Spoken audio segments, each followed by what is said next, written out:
at Lofthouse Colliery has altered your attitude to mining as a job? Well, it's a lifetime's work, you see. It hasn't altered my attitude to mining at all. This doesn't worry me one bit. The only thing that worries me about this, or I'm disappointed about this, is the efforts we put in to try to save lives that's been unsuccessful. This is the part that hurts you. But you've got many grandchildren, haven't you? How would you feel about them going into mining in view of what's just happened? Well, same as my own family. If they want to go into mining, all right. It's a good job.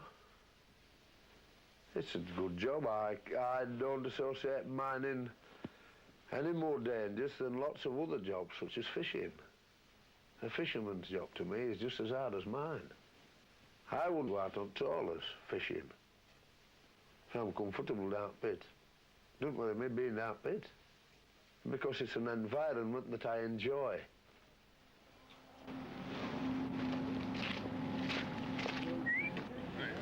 "7 a.m. on the 2nd of April, 12 days after the disaster, and while we recover the remaining 6 bodies goes on, production shift since the disaster goes down Lofthouse Colliery. Though the clatter of pit boots is accompanied this morning by very little chatter, there's obviously no reluctance to get back to work in that environment that so many, like Sid Haig, seem to enjoy.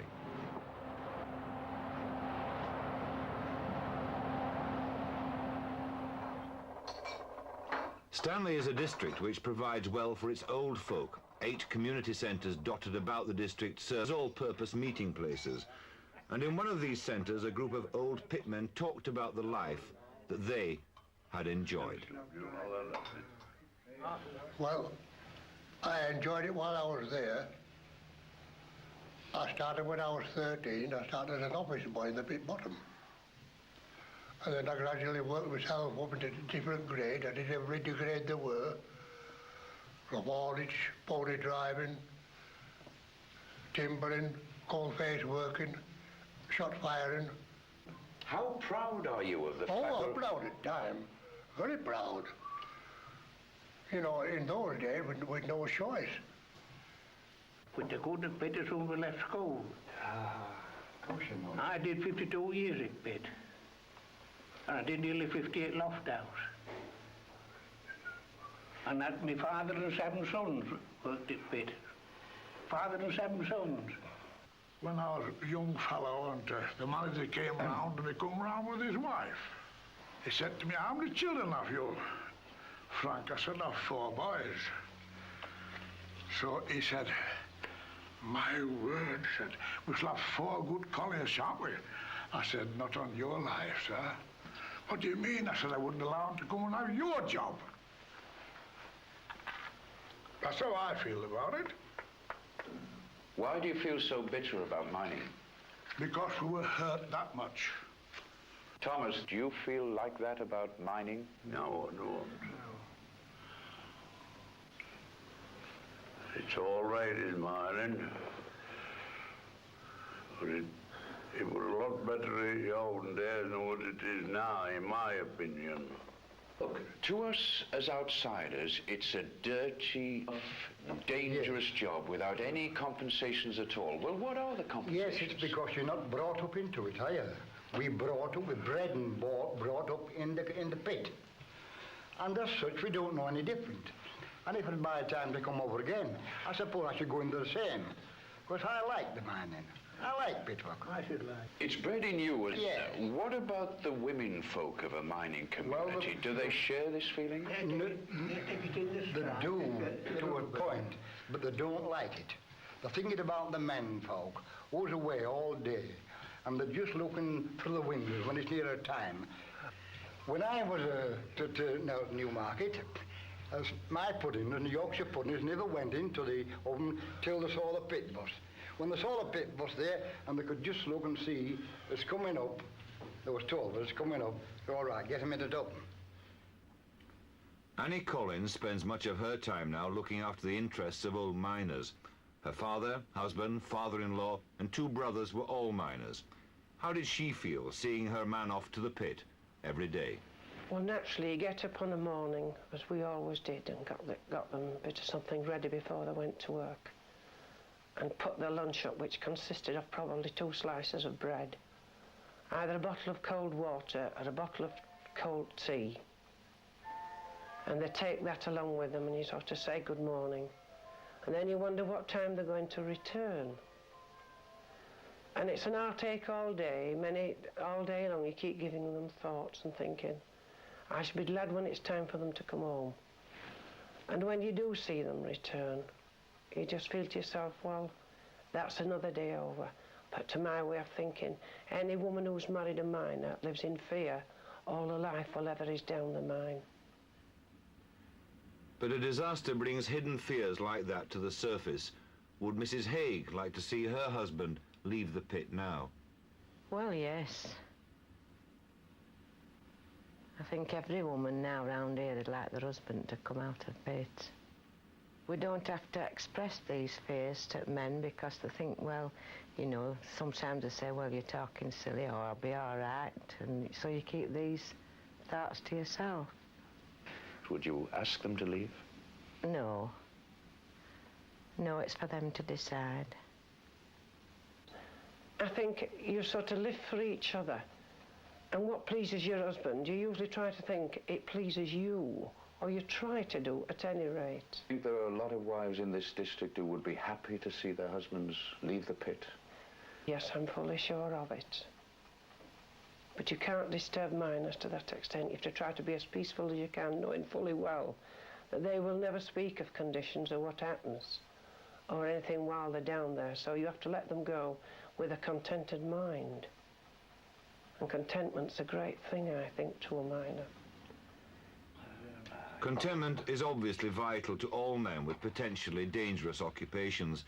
Even though they live in danger every working day, disaster, when it strikes, still takes them by surprise. I thought, well, it couldn't happen, but it has happened. And yet you've got to take it home and live with it. It's there. But yeah, I sort of have a number. When I get to bed at night, it's running through my mind all the time, you know, till I fall to sleep. Since it happened. We think that much about him because we're brothers in arms. I suppose that's the reason. We're human beings. And I suppose then some young people will pass on and say, well, to the children, the same thing. And they will say, well, didn't they get them out? You know, that feeling of comradeship will exist forever and ever. You knew Billy Bunting, didn't you, Billy Bunting? Beard on. When he was working at 75 at Nelson, Newmarket, I went down to go and sit with him a bit. I was only in my teen, if I was 15, 16. He told me about the deep drop. And he said there were so many men in there then, and they're still in now. That's on the old pit on Line Pit Lane. The spoil heaps of Deep Drop are today overgrown with birch trees, and what remains of the pit head itself is surrounded by rhubarb and Brussels sprouts. But memories of disasters remain the folklore of any mining community.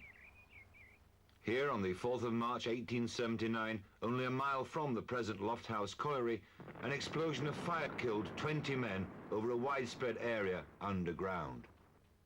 In 19th century mining disasters, hundreds died annually, but any thought of leaving the victims underground was always repulsive. Stories still circulating outward of the number of men left underground here at Deep Drop, though of course seem to indicate that all 20 bodies were eventually recovered. Local accounts of miners entombed at the bottom of this shaft still persist. Local memory of disaster may be long, but did Sid Haig think people at large would forget what happened at Lofthouse? Yes, I think it will. It'll die down. It'll die away. It'll die away at pit, I think. It'll die away at pit if they get these people out. But if it did come to a time when the board officials thought that it was too dangerous to attempt to get these bodies out, then I think there'd be upheaval at Lofthouse Colliery. In my mind, if they decided to leave my son in, although I've been in 44 years, I wouldn't go down the pit again. I'd pack it up. But as the days and weeks passed, little progress seemed to be made toward the vital objective of recovering the bodies. Finally, on the 28th of April, 38 days after the disaster, a meeting of all the men at the pit was called at the Outward Empire. Rumours of sealing off the disaster zone had circulated with stories of conditions in the devastated area from the few who had been there. The men knew there could really only be one vision from that meeting. I think at the end of the road, they've made the right and proper decision that we should have to entomb these people, or the people that's been lost in the disaster in that particular area. How did Sid Haig and his fellow rescue workers feel about the decision now that it had been taken? Well, I travelled both gates on Thursday, and having seen the conditions myself, I entirely agree that, in my opinion, I wouldn't like to ask for volunteers.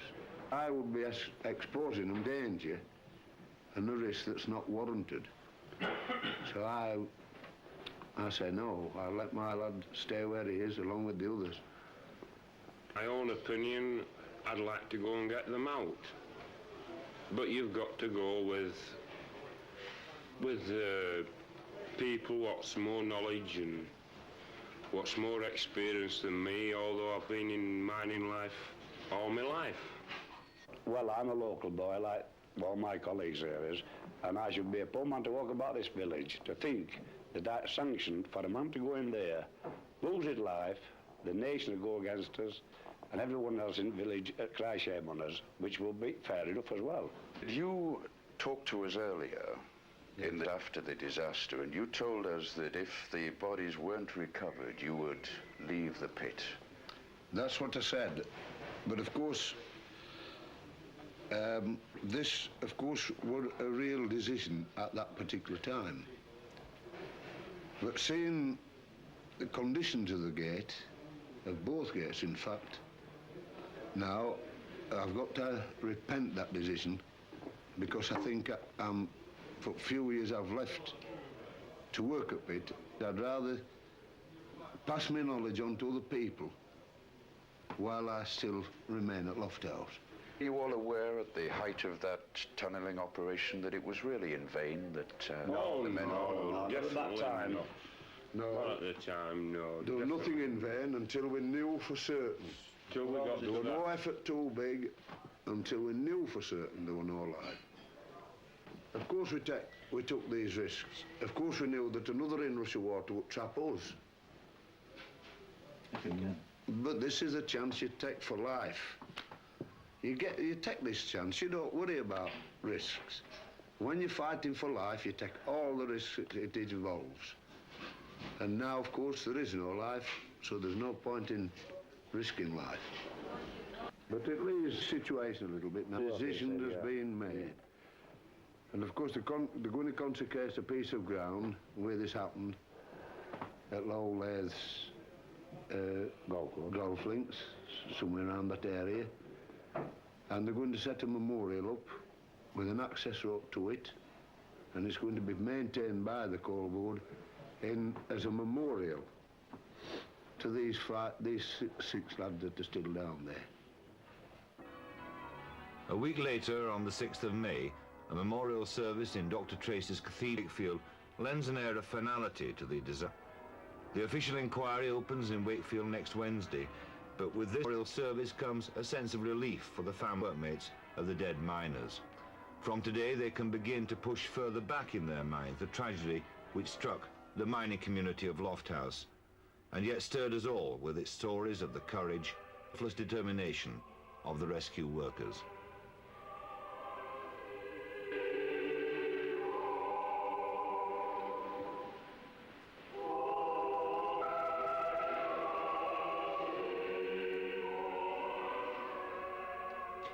Remembering is still important. On the drill site, there's little at the moment to remind anyone of the 6 men entombed below. But soon the memorial garden in this area will provide a more significant reminder of men than any churchyard stone.